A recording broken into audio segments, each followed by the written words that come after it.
Mourning in America, Saturday, June 5th, 2004. The press reported today that we lost a former president. They said he died of pneumonia, but as usual, they were wrong. What we lost today was a grander way of life, a better way of thinking.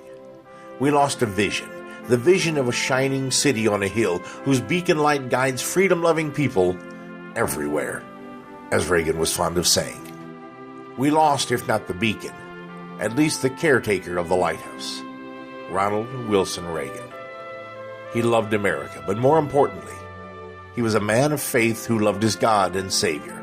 Ronald Reagan was a simple man. He believed passionately in a few things and understood that these were the first principles.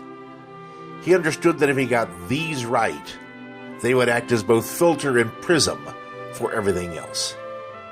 He understood the difference between right and wrong, between good and evil, and he knew that one could not compromise with evil because evil does not compromise. It only consumes those with whom it does business. To my way of thinking, we will not see the likes of him again. None since him has even come close. George Bush the former lacked a vision, lacked a clear understanding of first principles, and compromised substance for form. Bill Clinton was and is a chameleon that lacks not only a clear understanding of first principles, but rather disdains them and eschews them with every fiber of his being. To Mr. Clinton, principles are those things which stand in the way of self-gratification and personal benefit.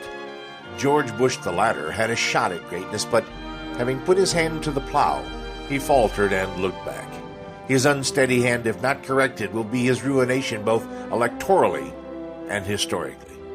Reagan understood the nature of things. Having put his hand to the plow, he never looked back.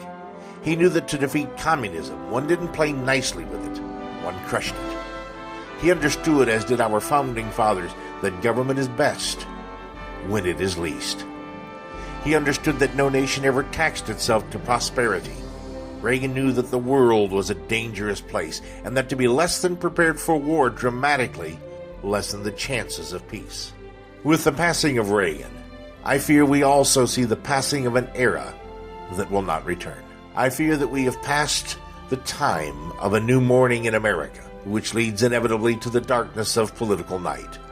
I envy Mr. Reagan the peace he now has in that bright and shining city in which he is now resident, and I thank God that I was fortunate enough to share, if even for a short while, and only as a fellow citizen, a portion of history's timeline with this man of grace, character, faith, and strength.